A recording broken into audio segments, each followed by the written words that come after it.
안녕하십니까. 알파스트리트 파트너스입니다. 2024년 12월 30일 월요일 마감시장 보겠습니다.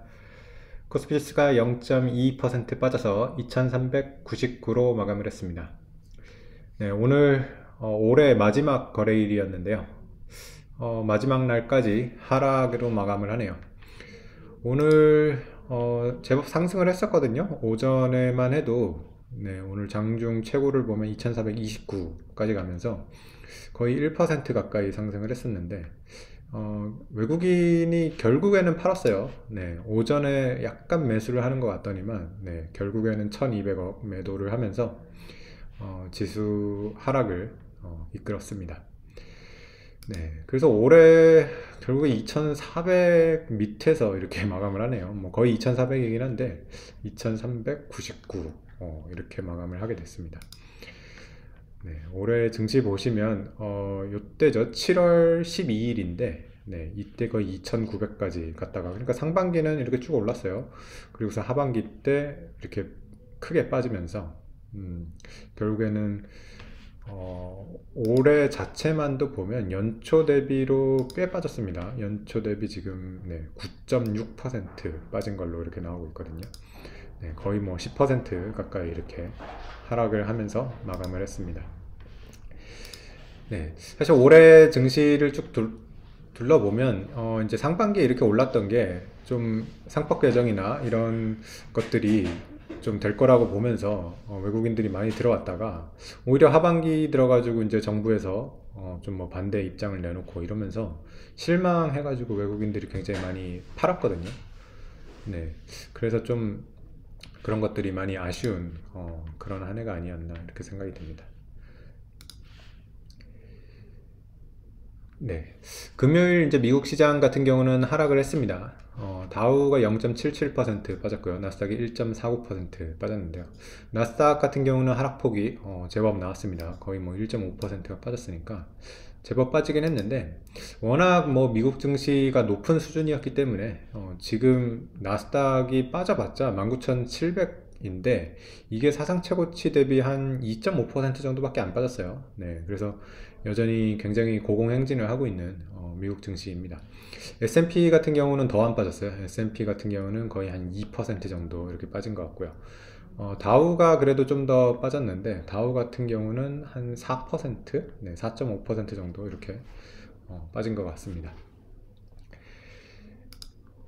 그래서 뭐 미국 주요 종목 한번 보시면 일단 금요일에 좀 하락폭이 컸던 거는 테슬라가 5% 빠졌고요. 그리고 엔비디아가 2% 이렇게 빠지면서 최근에 많이 올라왔던 주식들이 빠졌습니다. 특히 뭐 팔란티아 같은 경우도 3.7% 이렇게 빠지면서 확실히 좀 가격적인 부담이 많이 느껴졌던 것 같고요.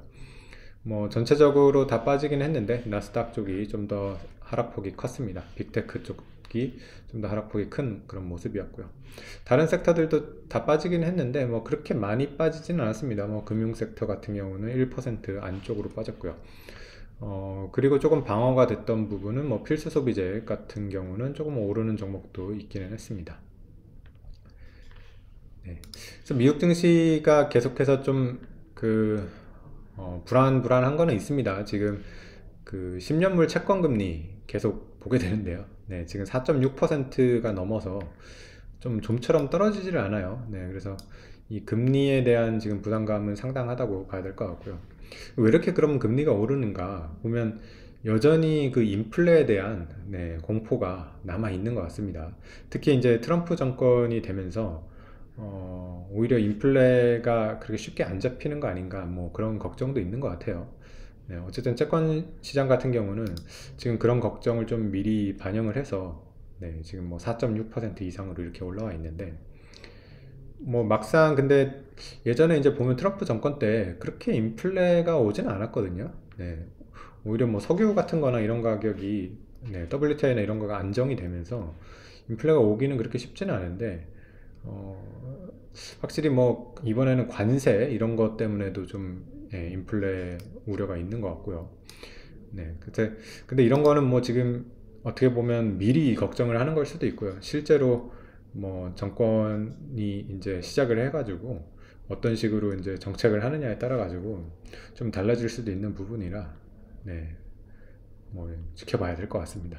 만약에 이런 금리가 정말로 계속해서 이어진다고 하면 결국에는 뭐 미국 증시도 조정을 받을 수밖에 없을 것 같아요. 네, 그래서 음, 어떻게 보면 지금 연준과 네, 그리고 트럼프 정권의 어떤 줄다리기 같은 게 좀 이어지고 있는데 연준 입장에서는 네, 상당히 지금 좀 걱정을 하고 있는 네, 그런 상황인 것 같습니다. 네, 우리 시장 같은 경우는 네, 참 뭐 계속해서 올해 뭐 하반기 들어서 특히 이제 그렇게 됐던 건데 너무 안 좋아가지고 음, 굉장히 이제 소외를 많이 받았고요. 음, 외국인이 오늘 뭐 끝까지 이렇게 팔았는데 내년에는 뭐 또 어떻게 될지 좀 한번 방향이 바뀔지 한번 지켜봐야 될 것 같습니다. 일단 뭐 이런 기사 하나 봤는데요. 보면 일단 금투세 같은 경우는 폐지가 됐죠. 그래도 다행히 폐지가 됐고요. 그리고 원래는 올해 대력 12월 달에 될 거로 좀 기대를 했는데 지금 12월 달에는 되지가 않고 여러 가지 지금 정치적인 이런 상황이 좀 복잡해져 가지고 네. 이 상법 개정이랑 자본시장법 개정이 일단은 지금은 또 1월에 될 거라고 이렇게 보고는 있습니다. 네. 이게 좀 빨리 돼야 될 것 같고요. 정부에서는 자본시장법 개정 얘기를 좀 했고요. 그리고 민주당 쪽에서는 뭐 상법 개정 얘기를 했는데 이거 두 개 다 되면 좋죠. 어쨌든 상법 개정 같은 경우는 포괄적인 이런 입법이고 그 세부 사항은 이런 자본시장법에서 이렇게 하면 딱 좋으니까요. 네. 이런 것들이 이제 좀 개선이 되고 그러면 내년 시장은 조금 달라지지 않을까. 네, 그렇게 생각을 합니다. 그리고 금리 같은 경우도 지금 1월 16일에 보면 또 금리 결정이 있어요. 이거 이제 우리나라 금리인데 현재 지금 우리나라 3.0% 금리인데 지금 1월에 아마 내릴 가능성이 좀 보입니다. 네, 그래서 2.75로 떨어질 수도 있을 것 같고요. 만약에 금리가 좀 떨어진다고 하면 이것도 주식시장에는 그래도 긍정적인 요소기는 할 겁니다. 물론 뭐 금리를 내리는 게 우리나라 경제가 너무 안 좋기 때문에 내리는 거라서 그거 자체는 또 네, 하방 요인이긴 한데 워낙 주가가 미리 많이 빠져 있었던 것도 있고 네, 그래서 지금 확실히 우리나라의 경제 상황에 비해서는 너무 금리가 높아요. 네, 그러다 보니까 좀 금리가 떨어지면 조금 그래도 숨통이 트이지 않을까 이렇게 생각이 됩니다. 결국에는 한국은행에서는 두 마리 토끼를 다 잡으려다가 좀 실패했다고 봐야 될 것 같아요.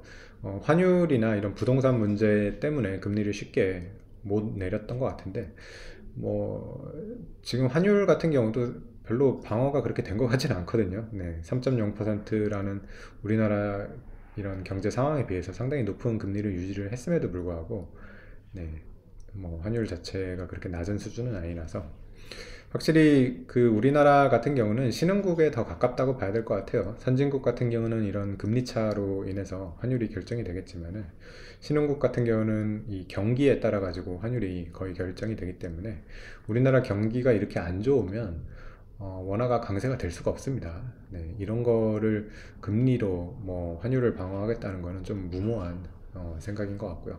우리나라의 경제 자체가 돌아서서 네, 원화가 좀 강세가 되는 게 훨씬 좋은 그런 방법이라고 이렇게 생각이 됩니다. 네, 오늘 뭐 주요 종목 보시면 오늘 그래도 조금 좋았던 섹터가 바이오 섹터가 좀 좋았습니다. 셀트리온이 3.9% 올랐고요. 어, 그리고 삼성바이오로직스도 1.6% 올랐고요. 그 유한양행 같은 경우는 6% 이렇게 올랐습니다. 그래서 우리나라 뭐 3대 바이오 회사들이 다 올랐고요. 음, 일단은 뭐 셀트리온 같은 경우는 또 오늘 천억 자사주 매입을 발표를 했어요. 그래서 확실히 이런 주주 환원 같은 거를 우리나라 주요 기업 중에서는 진짜 잘합니다. 네, 셀트리온을 상당히 좀 칭찬할 수밖에 없을 것 같고요. 메리츠 금융지주는 뭐 워낙 잘하던 회사여가지고 유명하긴 한데 네, 셀트리온이 훨씬 규모가 이제 큰 회사이기 때문에 네, 뭐 셀트리온 같은 경우도 올해 이런 자사주 매입 같은 거를 많이 해가지고 그래도 좀 방어를 많이 한 것 같고요. 메리츠 금융지주도 오늘 뭐 2.5% 오르면서 역시 뭐 회사들이 이렇게 좋고, 그리고 이런 주주 가치를 잘 지키는 기업들은 그래도 주가가 나쁘지는 않았던 것 같습니다. 메리츠금융지주 보시면 뭐 사상 최고가가 10만 7천 원대니까요. 네, 거의 뭐 안 빠졌어요. 네. 그래서 우리나라 지금 증시 상황에 비해서는 너무 지금 좋은 그런 회사인 것 같고요. 네, 그 정도만 조금 뭐 강했던 것 같고, 나머지 종목들은 하락한 종목들이 많기는 했습니다. 오늘 삼성전자 같은 경우도 1% 거의 빠졌고요. 하이닉스도 약간 하락을 했습니다.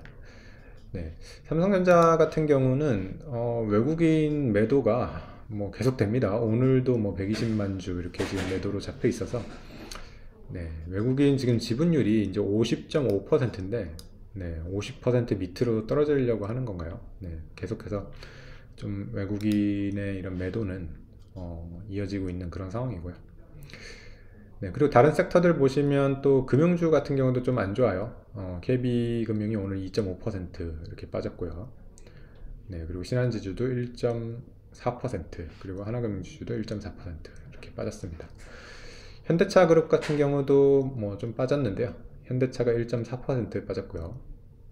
네, 그리고 기아도 0.2% 이렇게 빠졌습니다. 현대차도 지금 환율 같은 경우는 상당히 좀 도움이 될 거로 보이는데, 워낙 지금 기존의 레거시 이런 자동차 회사들이 전 세계적으로 좀 주가가 안 좋기는 합니다. 뭐 테슬라만 좀 특이하게 이렇게 많이 주가가 좋은 거고요. 네. 사실 테슬라랑 기존의 이제 레거시 자동차 회사들이랑 좀 성격이 많이 다르긴 하죠. 같은 자동차 회사로 묶을 수는 없을 것 같습니다.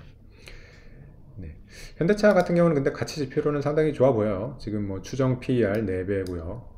PBR로 봤을 때 0.5배 이 정도 수준이라서 내년에 이제 실적이 조금 꺾이면 그런 거에 대한 지금 우려가 있는 걸로 보이는데, 만약에 뭐 내년도 올해 이상의 그래도 실적이 나온다 그러면 조금 재평가 받을 수 있지 않을까. 네. 그런 기대도 좀 있습니다. 네, 그래서 올해 우리 시장 같은 경우는 이제 마지막 거래일이라서 거래가 끝났고요. 미국 같은 경우는 31일에 또 거래를 합니다. 네, 그래서 뭐 마지막 날이라고 거래를 안 하지는 않고요. 뭐 1월 1일 같은 경우는 이제 다 휴일이다 보니까 거래를 안 하고, 아마 이제 우리는 1월 2일 날 새해 첫 거래가 이제 시작될 걸로 보입니다.